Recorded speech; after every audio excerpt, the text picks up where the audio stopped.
Je suis en train de devenir folle. Il va m'avoir. Tôt ou tard, il s'emparera de moi et de mon âme.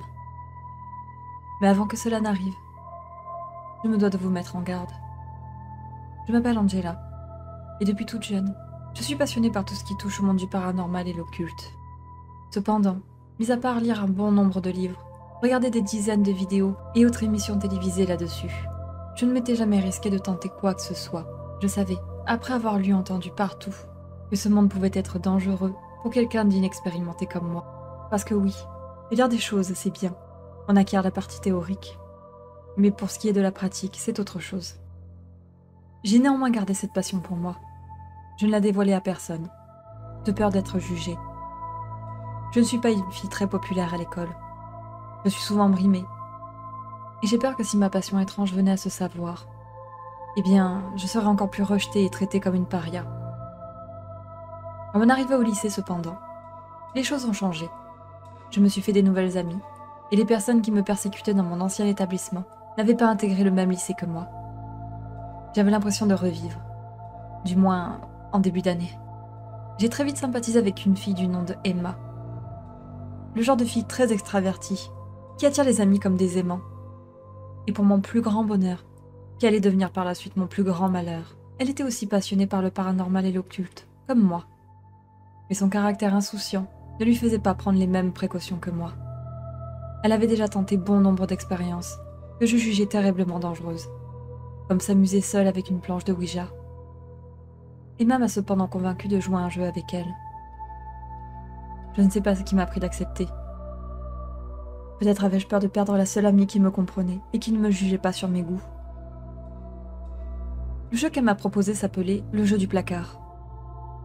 Je ne le connaissais pas, et j'aurais vraiment dû me renseigner avant de faire quoi que ce soit. Mais l'euphorie du moment a eu raison de moi. J'hésite un peu à vous expliquer le principe du jeu. Je ne voudrais pas que vous tentiez l'expérience vous aussi. Il s'agit tout de même de jouer avec un démon. Pour faire simple, vous devez vous enfermer dans un placard, dans le noir total avec une allumette. Vous devez ensuite dire la phrase suivante. Montre-moi la lumière, ou laisse-moi dans les ténèbres. Si vous entendez quelqu'un chuchoter près de votre oreille, allumez l'allumette instantanément. Si vous ne parvenez pas à allumer l'allumette assez tôt, on dit que le démon vous entraînera dans des abîmes sombres et profonds, d'où il n'y a pas de retour. La même chose peut arriver si vous commencez à regarder autour de vous, lorsque vous entendez le murmure. Vous avez juste besoin d'allumer l'allumette. Lorsque vous allumez l'allumette, vous devez sortir du placard, en veillant à ce que l'allumette ne s'éteigne pas et ne sorte pas. Nous avons fait ce jeu chez Emma.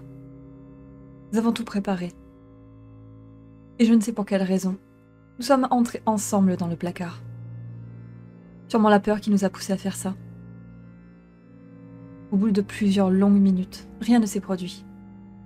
Nous en avons donc déduit que ça n'avait pas fonctionné, ou que tout simplement, le jeu était bidon. Nous avons ri nerveusement. Et nous sommes sortis du placard. Au moment même où nous avons mis un pied à l'extérieur, nous avons entendu un murmure discret. Dans la panique, nous avons fait tomber l'allumette. Nous n'avons pas réussi à finir le rituel correctement. Je m'attendais au pire, mais rien ne s'est produit. C'était sûrement le fruit de mon imagination, même si une partie de moi avait du mal à croire en cette théorie.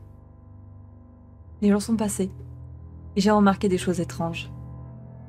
Des bruits de pas dans la nuit, des courants d'air froid qui emplissaient la pièce où je me trouvais, malgré le chauffage et les fenêtres fermées.